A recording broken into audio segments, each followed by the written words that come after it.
안녕하세요. 오늘도 사연살롱을 찾아주셔서 감사합니다. 저는 30대이고 초등학교 다니는 아들 하나 키우고 있는 돌싱맘입니다.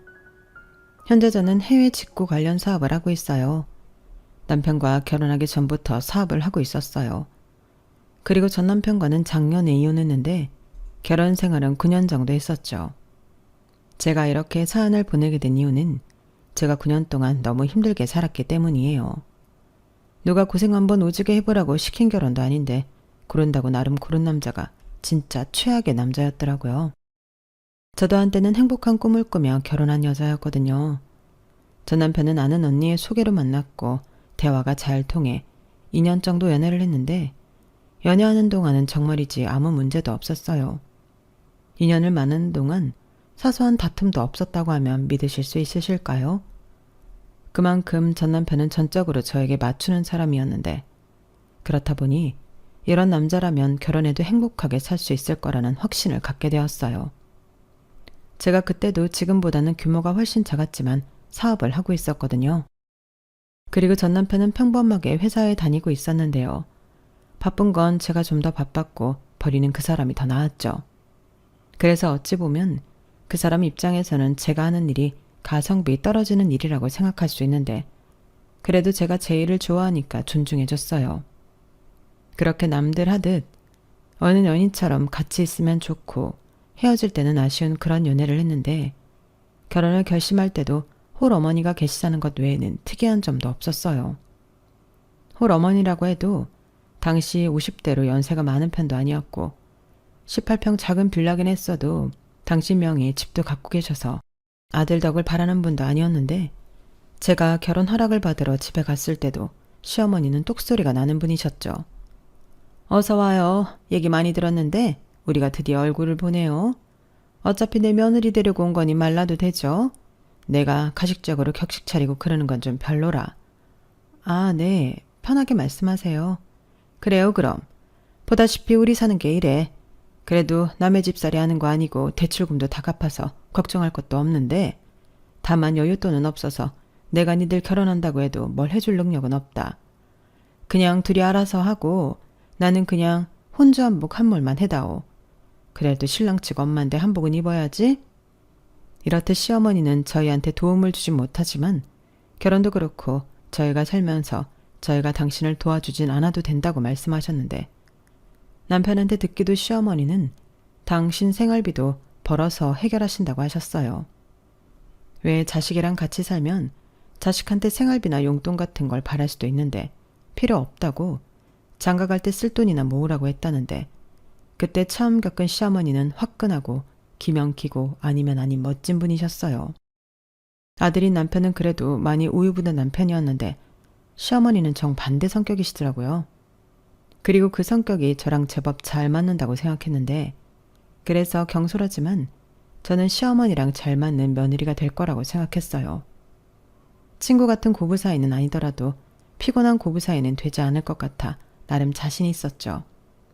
그리고 시어머니는 저랑 남편이 결혼을 준비할 때도 따로 뭐 사달라, 시집 올 때 뭘 해와야 한다 등 저를 괴롭히지도 않으셨는데 그냥 네가 알아서 하라는 주의셨어요. 그러시면서 당신은 그저 저희 결혼식에 참석하는 사람이라고 부담 갖지 말라 하셨는데요. 그래도 어떻게 제가 시어머니를 다른 손님들과 똑같이 할 수가 있나요?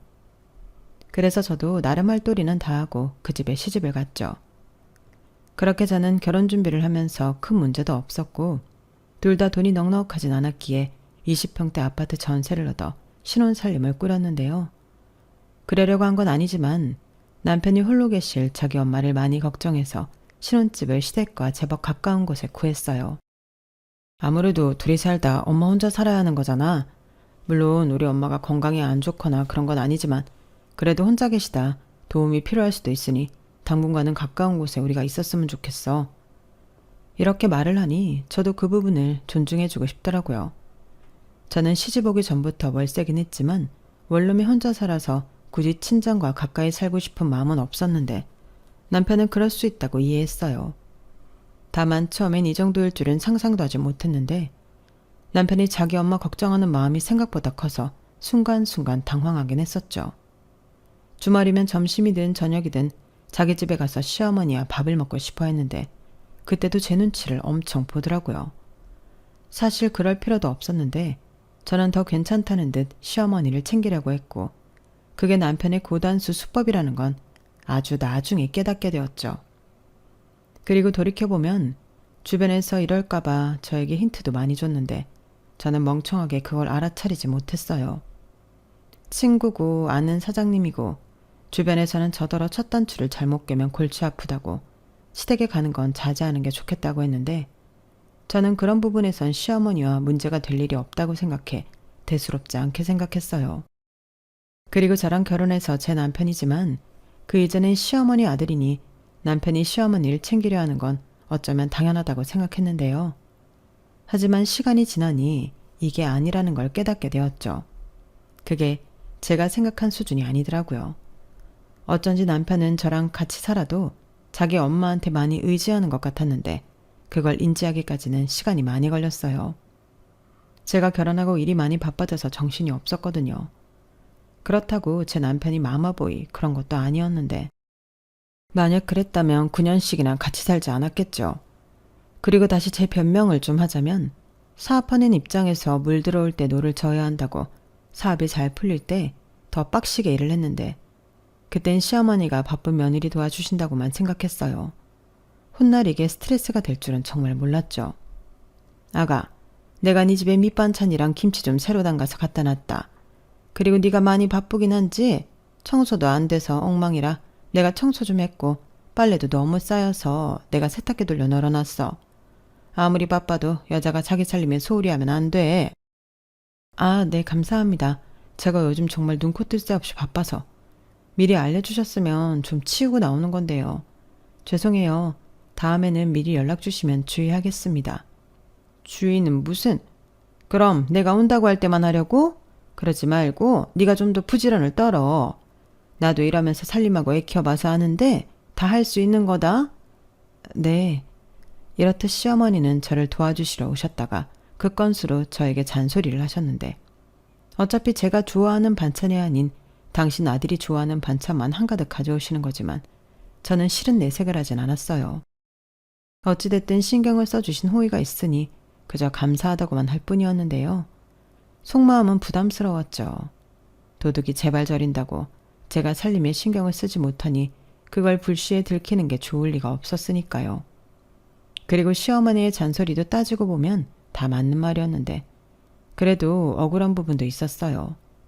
사업하는 입장에서 살림과 사업을 병행한다는 게 생각처럼 쉽지가 않거든요. 특히 저는 해외 바이어들과 일을 하는 부분이 많아 근무 시간도 딱히 정해져 있지 않았는데 심지어 주말 공휴일도 없이 일을 해야 했어요. 거기에 해외 각지의 예측 불가능한 천재지변과 명절 연휴까지 변수도 많았는데 저는 이동 중에도 고객 응대나 대응을 해야 할 때도 많았죠. 그렇게 일하는 저인데 시어머니가 제 사정을 알 리가 없잖아요.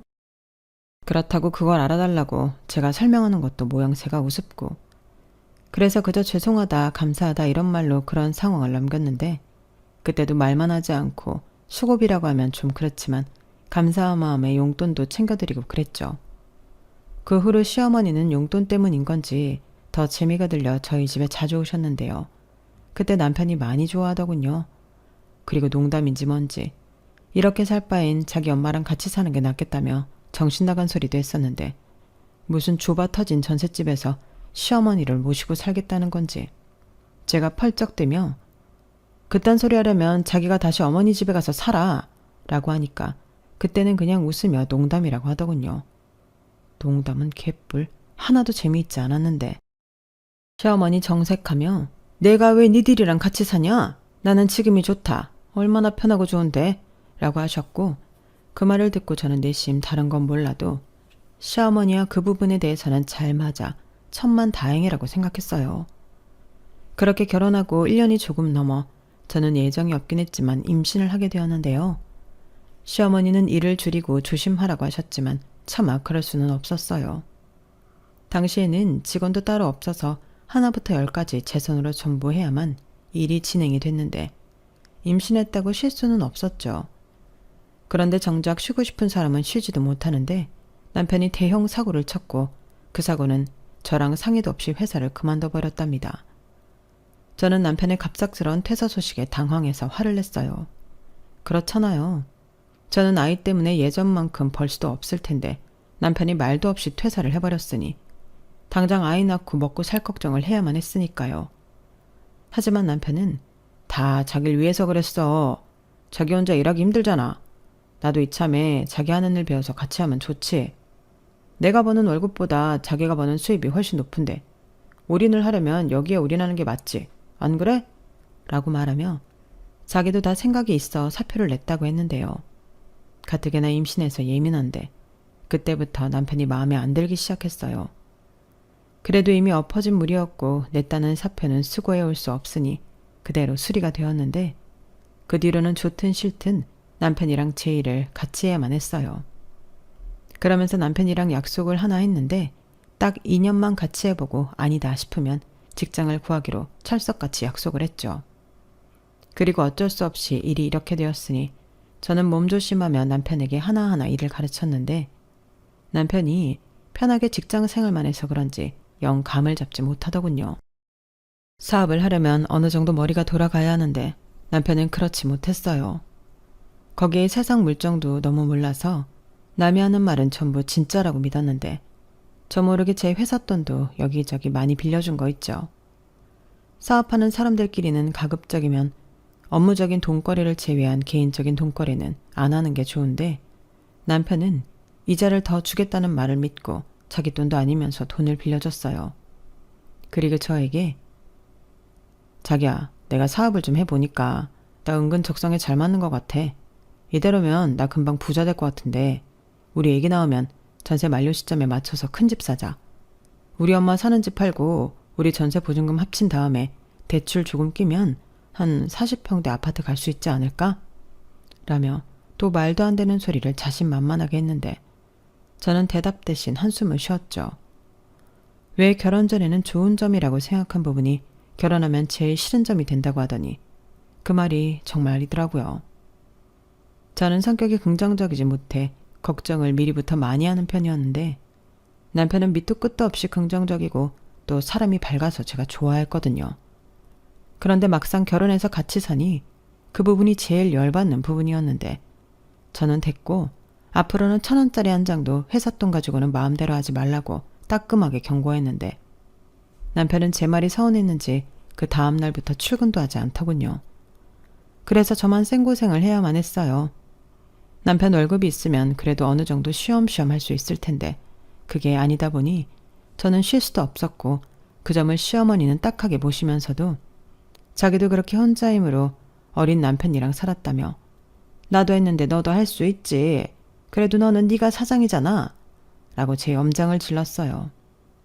그 후 저는 출산을 했고 친정엄마 도움을 받으며 일을 계속했는데 그 사이 남편은 약속대로 제 사업에서 손을 떼고 새 직장을 구하러 다녔죠. 하지만 뭐가 문제인지 좋은 소식은 듣지 못했는데요. 아무래도 남편이 의지가 없다 보니 더 그런 것 같았어요. 무슨 남자가 자존심도 없는지 와이프 카드로 살면서 전혀 아무렇지 않아 하더라고요. 그렇다고 제가 너무 바쁘니 바가지 긁을 시간도 없었는데 그때부터 자연스럽게 저는 돈을 벌고 남편은 아이 보고 집에서 살림을 하게 되었죠. 어찌 보면 저희 집은 그렇게 사는 게 맞았을 수도 있어요. 저는 남녀 역할이 따로 있는 게 아니라 더 잘할 수 있는 사람이 잘할 수 있는 일 하는 게 맞다는 주의였는데 남편만 불만 갖지 않고 전업주부로 그 역할을 잘해준다면 그건 그거대로 존중할 생각이었어요. 그러다 아는 부동산 관련업을 하시는 분을 통해서 집을 하나 소개받게 되었고 분양받은 사람이 절친하신 분인데 돈이 없어서 그 집을 포기해야 한다며 저한테 생각이 있는지 물으셨어요. 제가 출산도 했고 전세를 살고 있다는 걸 아셨기 때문에 제가 집을 사고 싶어 한다는 걸 아주 잘 알고 계셨거든요. 그리고 손해를 보면서 줄 순 없고 시세보다는 10% 싸게 주겠다는 말에 저는 고민할 수밖에 없었는데요. 청약이라는 게 생각보다 하늘에서 별 따기였고 당장 청약에 당첨된다고 해도 보통 완공이 되기까지 기다려야 하는 시간이 있는데 그 아파트는 앞으로 6개월만 기다리면 완공이라 하더라고요. 때마침 지금 살던 집 전세 시간도 8개월 정도 남았는데 급 관심이 생겼어요. 그리고 지어지고 있는 집을 가서 구경도 했는데 입이 떡하게 벌어질 정도로 너무 좋더라고요. 물론 정말 많이 무리해야만 들어갈 수 있는 수준이었는데 막상 그 집을 제 눈으로 보니 욕심이 났어요. 이 정도의 아파트라면 아이 키우기에도 좋고 훗날 팔고 이사를 가도 손해를 보진 않을 것 같았거든요. 미우나 고우나 남편도 제 가족이니 데리고 가서 상의를 했고 남편은 무조건 좋다며 신이 났는데 그땐 그래도 내 남편이라고 그게 귀엽더군요. 자기야, 정말 우리 여기 들어와 사는 거야? 이게 진짜 우리 집이라고? 오버하지 마. 아직 고민하는 중이잖아. 우리 여기 들어오려면 대출금도 그렇고 허리띠 완전 졸라매야 해. 그야 그러겠지. 요즘 같은 세상에 대출 없이 어떻게 집을 사? 자기는 빚도 자산이라는 말도 몰라? 우린 잘할 수 있을 거야. 내가 지금보다 더 아끼고 살면 되지. 정말 그럴 수 있겠어? 그리고 이 동네로 이사 오면 어머님 집이랑도 많이 멀어지는데 괜찮아? 자기 어머니한테 많이 의지하잖아. 에이, 누가 들으면 내가 마마보인 줄 알겠네. 당연히 괜찮지. 나는 자기랑 우리 아들, 이렇게 우리 가족이 더 중요해. 그리고 우리 엄마도 이젠 혼자 사는데 익숙해져야지. 물론 지금도 혼자 잘 살지만 엄마는 엄마대로 우리는 우리대로 사는 거 아니야? 저는 남편이 웬일로 마음에 드는 소리를 하나 싶었어요. 그리고 대충 계산을 잡아도 대출을 80% 이상 잡아야 했는데 집이 너무 마음에 드는 만큼 그게 모험이라고 해도 저는 한번 해보고 싶었는데 시댁과 거리가 멀어진다는 것도 저에겐 꽤 끌리는 메리트였어요. 이런 기회가 또 없을 것 같았거든요. 그래서 저는 그 아파트를 구입하기 위해 가뜩이나 바쁜 와중에도 이리 뛰고 저리 뛰며 계약하고 은행 대출을 알아보는 등 참 바빴는데 대출금이랑 이자를 생각하면 숨이 턱하고 막혔지만 지금처럼만 제 사업이 잘 된다면 어떡하든 할 수 있을 것 같았어요. 그리고 집을 소개해 주신 분의 말에 의하면 5년만 버텨도 몇 억은 벌어서 나갈 수 있다고 했는데 집이 너무 마음에 들어 팔 생각은 없지만 여차하면 그런 방법도 있다며 무리를 했죠. 그때 친정에서도 조금 도움을 주셨어요. 제가 결혼할 때 아무것도 못해줘 미안한 마음을 갖고 계셨는데 그 사이 외갓집 재산이 정리가 되면서 저희 부모님에게 돈이 좀 생겼고 그 돈을 저에게 집 사는데 보태라고 하시더라고요. 저는 괜찮다고 노후 자금으로 쓰라고 사양했는데 아니라며 노후 자금은 충분히 있다고 저더러 쓰라고 하셨는데 그땐 한 푼이 아쉽다 보니 그 돈을 받아 집을 사는데 보탰죠. 그리고 그 사실을 남편과 시어머니도 알고 있었는데요. 그래서인지 제 단독 명의로 집을 사는데 아무 말도 못하는 눈치였어요. 자기들도 염치가 있지. 거기에 공동명의 해달라는 말은 할 수 없었을 텐데요. 그렇게 저의 중노동은 시작되었죠. 다행히 이것저것 때도 제 사업으로 한 달에 800에서 1000은 가져갈 수 있었는데 집 대출금 갖고 생활비 쓰고 비상금으로 적금 든 것까지 하면 여윳돈 없었죠. 그래도 내 집이 생겼다는 기쁨에 매일매일이 행복했는데요. 남편이 저보다 더 행복해했어요. 아파트에 있는 각종 커뮤니티 시설을 알뜰하게도 전부 사용했는데 그래서 저보다 아는 사람도 많았죠. 그런데요. 그렇게 2년 정도 살았는데 시어머니가 일자리에서 무슨 연유인지 해고가 되었다는 말을 전해 듣게 됐어요. 그래서 벌이가 없어져 생활비가 필요하시다고 하셨는데 그동안 당신도 용돈 받아본 적이 없이 살았으니 이제부터는 용돈 받고 편하게 살고 싶다고 하시더라고요. 솔직히 그 말을 듣고 저는 좀 당황했어요. 이미 제 입장에서는 벌이는 남들 기준에서 많아 보일지라도 타이트하게 살고 있는데 거기에 시어머니 생활비까지 책임지긴 부담스러웠거든요. 그래서 남편한테 어쩔 수 없으니 시어머니 드릴 생활비라도 자기가 벌라고 했는데요. 남편이 펄쩍 뛰며 저한테 따졌어요. 누가 보면 장모님 생활비 벌어오라고 한 줄 알겠더라니까요. 이제 와서 나더러 밖에 나가 돈을 벌라고? 나 지금 경력 단절된 지 얼마나 됐는지 알고 나는 소리야? 그럼 어떡해. 나는 지금이 한계인데 어머니 생활비까지 매달 못 드린다고. 그렇다고 자기가 어머니한테 우리도 힘들어서 생활비 못 드린다는 말 할 수 있어? 그야 그건 좀 어렵지. 엄마도 이제 나이도 있고.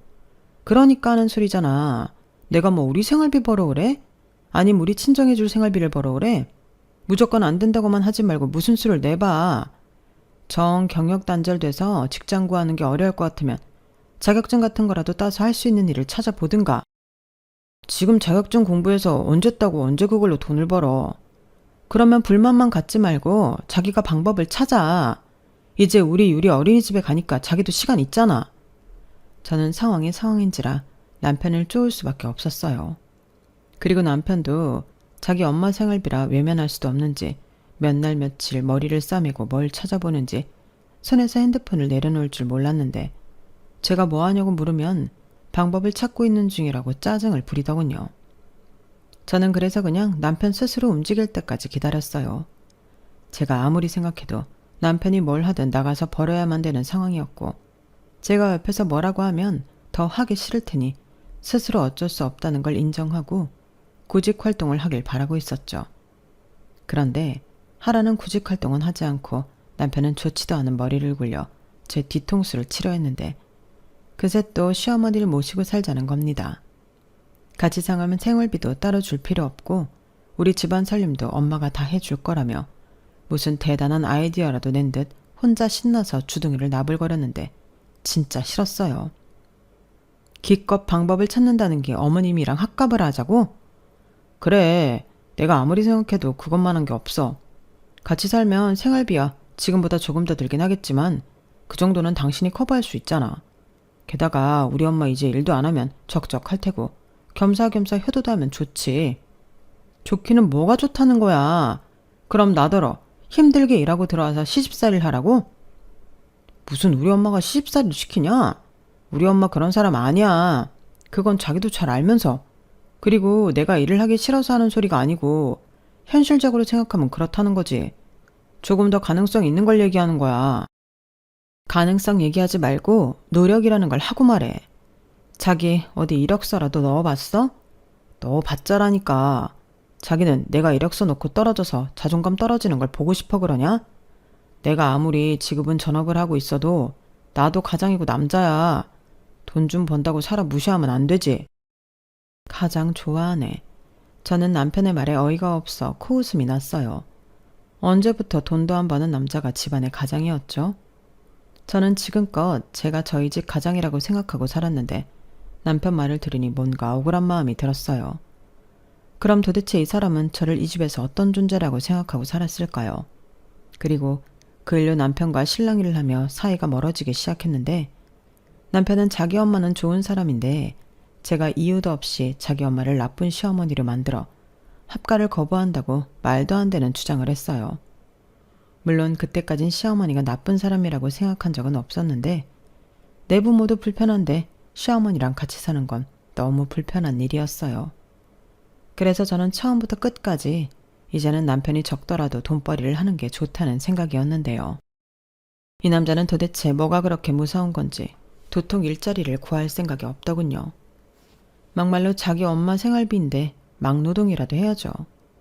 저는 그 말이 목구멍 끝까지 올라왔지만 그래도 내 남편이라고 기죽이긴 싫어서 그 소리까진 안 했는데 답답했죠. 그래도 저 역시 합가는 할 수 없다는 입장이었고 시어머니도 그건 저랑 같은 생각일 거라 믿었는데 시어머니도 은근 저희와 같이 살고 싶다고 하시더군요. 분명 예전에는 펄쩍 뛰면서 싫다고 하셨는데 저희가 이사를 해서 그런지 그때와는 180도 달라졌어요. 남편은 자기 엄마가 일자리도 잃고 마음이 많이 약해져서 아들 며느리한테 의지하고 싶어 하는 거라고 하는데 그래도 합가는 내키지 않더라고요. 합가라는 게 일단 한번 하면 다시 분가하기 힘들 것 같았거든요. 하지만 남편은 자기도 참 이기적이야. 자기는 맨날 바빠서 집에서는 잠만 자는데 우리 엄마가 와 있는데 그렇게 싫어? 우리 엄마가 자기한테 뭘 그렇게 불편하게 하는데? 라고 말하며 계속 저를 나쁜 며느리로 몰아갔는데 그때는 이 남자가 미쳤나 싶었어요.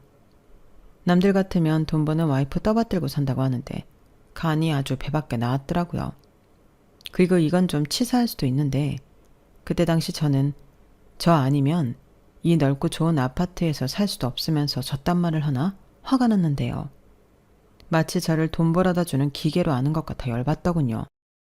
그래서 이혼하고 싶으면 네 마음대로 하라고 하고 그거 아니면 밖에 나가 돈을 벌든 그것도 아니면 시어머니랑 합의를 보든 하라고 했는데 제가 단순히 싫어서 그런 게 아니라 정말 돈이 거기까지는 되지 않았어요.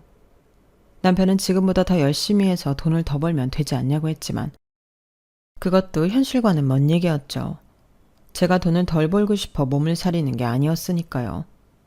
저는 영양제 없으면 쓰러질 것 같아 약으로 버티며 겨우 일을 하고 있는데 남편이라는 놈이 저딴 한가한 소리나 하고 있으니 왼수가 따로 없었어요. 그리고 중간에서 뭐라고 했는지 더 이상 시어머니 생활비 얘기는 나오지 않았는데요. 제 주머니에서 돈 달라고 하는 것도 아니니 저도 더는 문제 삼지 않았어요. 그런데 시어머니가 일을 안 하셔서 그런지 저희 집에 와서 계시는 횟수와 시간이 점점 늘어났고 그건 며느리 입장에서 뭐라고 할 수는 없었는데 시어머니도 알게 모르게 당신 아들이 집에서 살림한다고 마음이 쓰였던 모양이었어요. 그래서인지 저희 집에 오셔서 음식도 자주 하셨고 청소와 아들 아이 케어도 시어머니가 도맡아 했는데 그때부터 남편이 공부를 하겠다고 하더군요. 공인중개사 시험을 보겠다고 했어요.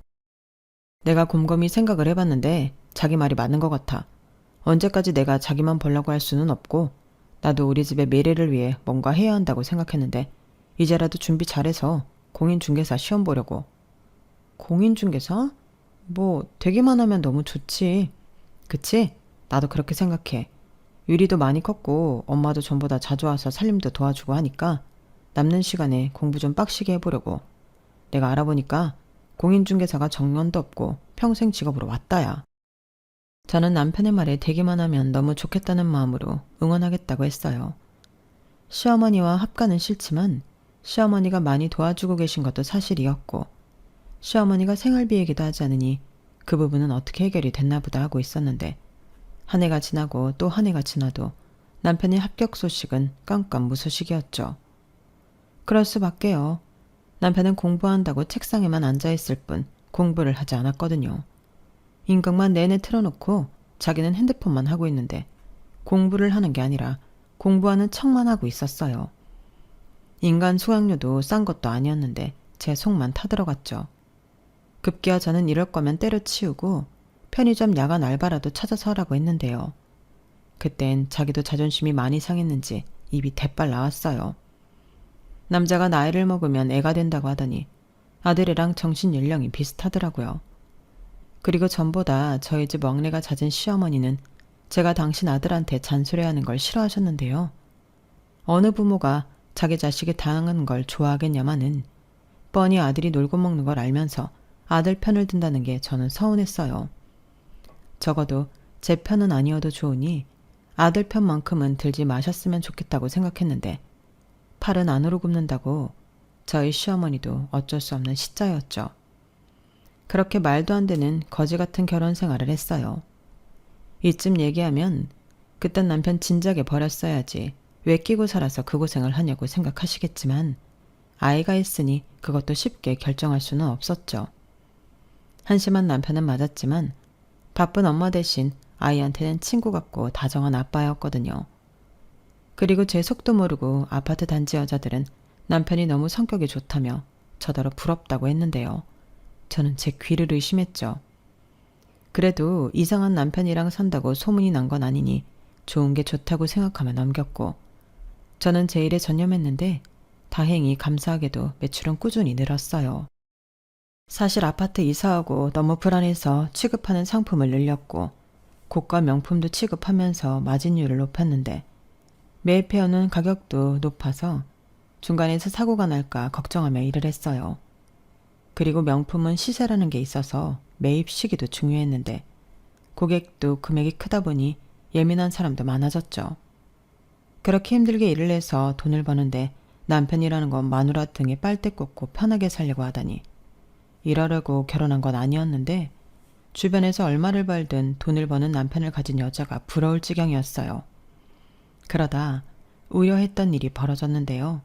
매출이 떨어진 거죠. 무슨 이유인지 매출이 점점 떨어져 제가 가져갈 수 있는 돈이 반토막이 났는데 불행은 손을 잡고 찾아온다고 반품 요청도 많아 제가 손해를 봐야 할 때도 많았어요. 그런데 남편은 이런 제 마음도 모르고 연신 카드를 신나게 긁었고 저는 저러다 카드값도 못 내지 싶어 한도를 줄였는데요. 남편이 밖에서 카드를 긁었다가 한도 초과가 나왔는지 밖에서 개망신을 당했다고 제 앞에서 핏대를 세웠어요. 그땐 엄청 크게 부부싸움을 했죠. 얼마나 크게 싸웠냐면 이혼 문턱까지 갔었는데 그때가 제가 진짜 이혼하기 1년 전이었어요. 그리고 이젠 제가 포기했을 거라고 생각한 시어머니 합과 얘기가 또 나왔는데요. 너는 항상 그런 식이야. 여기가 네가 대장이야? 네가 싫으면 다 안 되고 네가 좋은 것만 해야 해? 우리 엄마 모시는 문제도 그래. 너는 며느리 돌이라는 것도 모르냐? 돌이? 지금 내 앞에서 돌이 타령하는 거야? 그럼 놀고 먹는 남편은 돌이를 참 잘하는 남편이다. 예전에는 애가 어리니까 그래. 100번 양보해서 그럴 수 있다 치자. 근데 지금은 뭐야? 자기가 무슨 돈 많은 백수인 줄 아는 거야? 내가 밖에서 얼마나 힘든 줄 알아? 그래, 너 잘났다. 그래서 내가 그 사업 같이 하자고 했는데 네가 나한테 하지 말라며. 네 무덤 네가 파놓고 왜 이제 와서 그래? 뭐라고? 정말 남편이라는 게 말 그렇게밖에 못하냐? 나 같으면 힘들게 일하는 마누라 보기 미안해서 이렇게 안 한다. 저는 싸우는 도중 서름이 북받쳐 눈물을 흘리고 말았어요. 남편과 살면서 크게 감동받아본 적도 없고 남편 때문에 울어본 게 그때가 처음이었는데 남편은 눈 하나 깜짝하지 않더라고요. 그때 알았죠.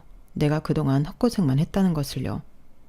하지만 하나 있는 아들만큼은 부족함 없이 키우고 싶었고 아빠 없는 애로 살게 하고 싶지는 않았는데 그래서 남편이 아닌 내 아이의 아빠로만 생각하고 지내던 어느 날 시어머니가 또 저희 집에 오셔서는 이젠 아예 갈 생각도 하지 않았어요. 하루 이틀 3일 급기야 일주일이 되어가는데 시어머니가 돌아갈 생각을 하지 않으시더라고요. 그래서 집에 무슨 문제라도 있으시냐고 제가 물었는데 도끼 눈을 뜨고는 시어머니가 이렇게 말씀하셨죠. 내 집에는 일이 없는데 네 집에는 일이 많잖아. 네가 그렇게 나만 없으면 내 아들을 쥐잡듯 잡는다며? 네? 어머니, 그이가 그래요? 제가 자기를 잡는다고?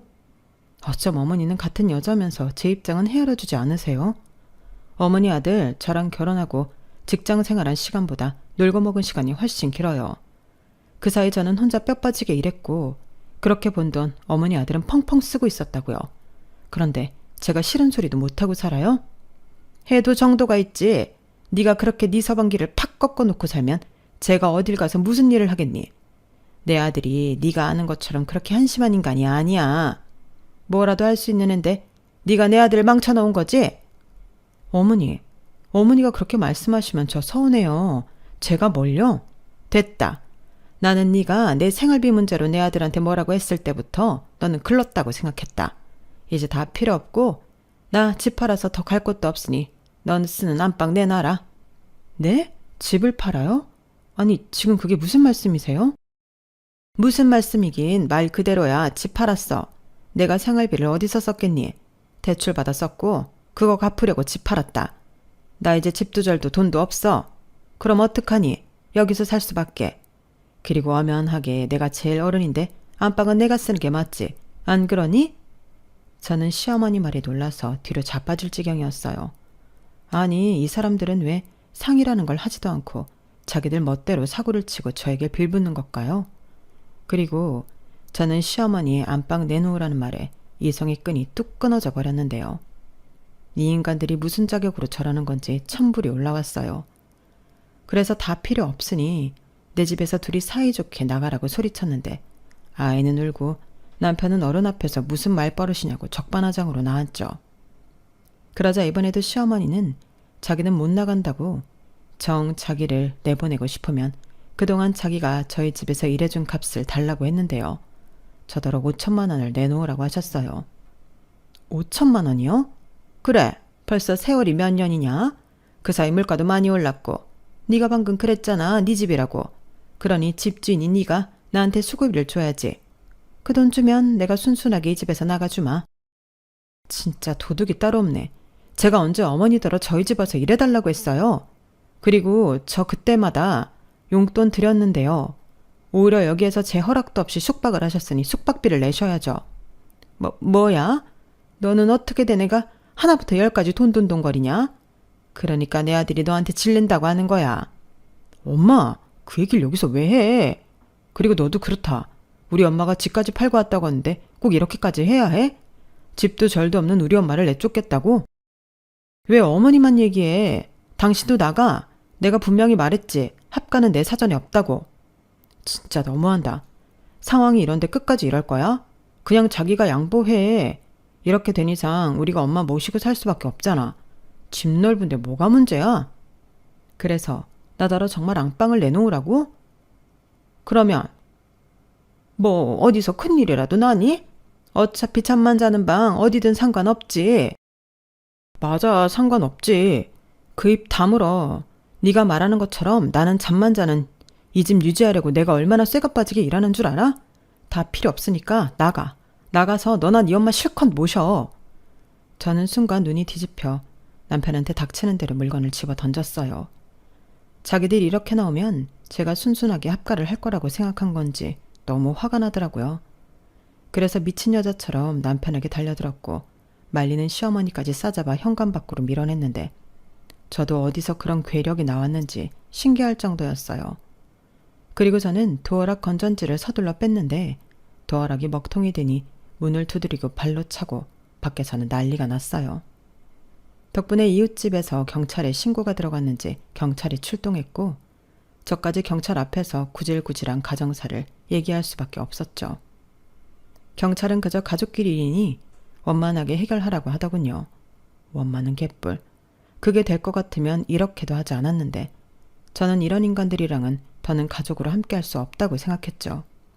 그래서 뒤도 돌아보지 않고 변호사 사서 이혼 소송 진행했는데요. 집도 부동산에 내놨어요. 어차피 제 명이라 팔아도 몽땅 제 것이었는데 어디서 제가 집 내놨다는 소리를 들었는지 남편이 개망나니처럼 난리를 쳤는데 자기는 무조건 이혼할 수 없다고 버티더군요. 하지만 지가 버텨왔자였어요. 결혼 생활 내내 저 혼자만 벌어 이만큼 살림을 꾸렸고 남편이라는 인간은 제 등에 빨대나 꽂고 이제는 자기 엄마 빨대까지 꽂아보겠다고 하는데 판사님도 어이가 없다며 속전속결로 이혼 판결을 내려주셨어요. 판사님이 여자셨는데 저 못지않게 화가 많이 나셨더라고요. 그래서 양육권, 친권, 심지어 재산도 분할할 거 없다며 모두 제가 가져올 수 있었는데요. 향후 남편에게 수입이 생긴다면 저에게 3천만 원 위자료를 지급하라는 판결도 있었어요. 남편이라는 사람이 가정에 기여한 게 없으니 나눌 것도 없고 오히려 고생만 한 제가 위자료와 양육비를 받아야 한다는 판결이었죠. 다만 제가 친권을 요구했기 때문에 양육비 없이 위자료만 받기로 했는데 그것도 어디까지나 그 인간한테 돈이 있어야 받을 수 있는 돈이죠. 그래도 저는 속이 시원했어요. 사실 이렇게 판결이 날 거라는 거 잘 알고 있었지만 그 인간과 그 인간 엄마가 억울하다고 뒤집어지는 걸 보니 실감이 났는데 그 후 저는 최대한 빨리 주변 정리를 했죠. 그때는 친정 도움을 받을 수밖에 없었는데 딸이 그렇게 사는 줄도 모르고 있다 날벼락을 맞았고 저희 아빠는 너무 화가 난 나머지 남편에게 전화해 불러다 멱살까지 맞았다고 하는데 너 어차피 돈 필요하니 좀 맞고 깽값 받아가라며 바닥에 패대기까지 치셨다고 하더라고요. 그리고 정말 깽값이라며 지갑에 있던 현금을 모두 꺼내 그놈 면상에 던져버렸다고 했는데 다시는 저랑 제 아들 앞에 나타나지 말라고 하셨답니다. 그때 그 인간 자존심이 많이 상했는지 엄한 바닥에 주먹질을 하며 괴성을 질렀다고 했는데 그놈도 인생의 쓴맛을 느껴야죠. 언제까지나 돈 버는 마누라 그늘에서 편하게 살 수는 없잖아요. 그리고 저는 아이 성도 바꿀 수 있다며 아이 핑계로 연락하지 말라고 문자까지 보내놨는데 그 인간 엄마가 알겠다며 사라질 테니 딱 1억만 해달라고 하더라고요. 뻔뻔해도 이렇게 뻔뻔할 수가 있다니. 저는 1억을 해줄 게 아니라 위자료를 받아야 하는 사람이라며 당연히 그 말을 무시했는데 아마도 시어머니는 제가 살던 아파트를 팔아 돈을 제법 벌었다는 걸 어디서 주워들은 것 같았어요. 실제로 저는 집을 팔아 2배 가까이 차익을 봤는데 세금을 많이 내야 했지만 기쁜 마음으로 집을 팔고 아들과 좀 작은 평수긴 했지만 2층짜리 주택으로 리모델링해서 들어갔어요. 2층엔 제가 일하는 사무실을 이전해 왔고 1층은 아들과 사는 가정집으로 꾸몄는데 아이 때문에 친정 도움을 받아야 할 것 같아 친정이 있는 동네로 집을 구했어요. 그리고 다행히 아이도 크게 동요하지 않고 엄마 아빠의 이혼을 받아들였는데 아이 앞에선 저도 어쩔 수 없는 미안한 엄마였죠. 아빠 자리만큼은 지켜주자고 생각했는데 그게 안 됐으니까요. 그러면서 아이에겐 아빠나 친할머니에 대한 안 좋은 소리는 하지 않고 어른들의 사정으로 이렇게 되었으니 미안하다고 다른 변명은 하지 않았는데 아들은 그저 알겠다고만 하더군요. 아들이 아직 어린 나이기도 하고 아이가 완전히 부모의 이혼을 받아들이기까지 시간이 필요하다고 생각했어요. 그건 지금도 마찬가지인데요. 다만 남편이나 시어머니나 저에겐 몰상식하고 이기적인 천하의 나쁜 사람들이지만 제 아이 앞에서는 그들을 비난하지 않으려고요. 사실 시작이 어렵지 한번 그렇게 얘기를 하면 계속 그 사람들에 대해 안 좋은 이야기만 할 것 같았어요. 그럼 아이가 자기 아빠와 할머니에 대한 부정적인 감정만 가질 테니 그렇게 하고 싶진 않았어요. 아이한테는 그래도 좋은 아빠, 좋은 할머니였던 기억도 분명히 있으니까요. 그리고 그들은 제가 이사까지 하고 친정이랑 가까이 산다는 걸 알지만 더는 접근하지 않았는데요. 시어머니에 대한 건 접근 금지 신청을 해놨고 남편은 아마도 저희 아빠가 무서워서 또 자존심이 상해서 포기한 듯 보였어요. 그 인간이 그렇게라도 정신을 차리고 자기가 끔찍하게 여기는 자기 엄마를 위해서라도 정신 차리길 바라는 마음인데 부디 앞으로도 계속 만나지 않고 지금처럼만 살았으면 합니다. 뭐 훗날 아들애가 커서 아빠를 만나고 싶다고 하면 그것까지는 반대할 생각은 없지만 그 인간과 그 인간의 엄마와는 어떤 방식이라도 다시 마주치고 싶지 않아요. 사람들이 이렇게까지 뻔뻔할 수 있음에 제가 너무 많이 놀랐거든요. 그리고 어떤 사람들은 저한테 재혼 이야기도 하곤 하는데 저는 그럴 생각도 없습니다. 다른 사람 덕을 보고 살 팔자도 아닌 것 같고 지금은 그냥 저랑 저희 아이를 위해 필요한 만큼만 벌고 제 몸 망가지기 전에 건강도 챙기고 싶거든요. 취미라는 것도 딱히 없는데 취미도 가져보고 아이와 또 제 부모와 좋은 시간도 보내며 이제는 돈 버는 것 외에도 저를 위한 시간을 갖고 싶어요. 매출이 떨어져서 고민이었던 제 사업은 그래도 제가 포기하지 않고 상품과 가격 조정에 힘을 썼더니 다시 예전 매출로 돌아왔는데요. 이제는 무리지 않고 살아볼 생각입니다. 그전 아파트도 팔고 이사를 왔지만 여윳돈도 좀 있고요. 누구 덕분에 열심히 일만 해서 나름 노하우도 쌓여 앞으로 먹고 살 걱정은 안 해도 될 것 같아요. 반면 저랑은 다르게 이젠 전 남편이 된 그 인간은 좋은 시절 다 갔고 먹고 살 걱정부터 해야 할 텐데 부디 잘 벌어 먹고 살기 바랄 뿐입니다. 그래야 저한테 다시 빌붙을 생각을 하지 않을 테니까요. 제 이혼 사연은 여기까지예요. 결혼 생활이라고 되돌아보면 추억이라고 할 것도 없는 최악이었는데 덕분에 열심히 살았으니 앞으로는 아이와 많은 추억을 만들며 살아갈 생각입니다. 아빠의 자리도 제가 그 누구보다 멋지게 채우려고요. 제가 앞으로도 지치지 않고 지금 마음처럼 힘낼 수 있도록 많은 응원 부탁드립니다. 그럼 지금까지 제 이야기 들어주셔서 감사하고요. 늘 건강하시고 행복하세요. 고맙습니다. 여러분, 사연 댓글에 응원과 현명한 조언 부탁드려요. 좋아요와 구독은 저에게 큰 힘이 됩니다. 오늘도 좋은 일 가득하세요.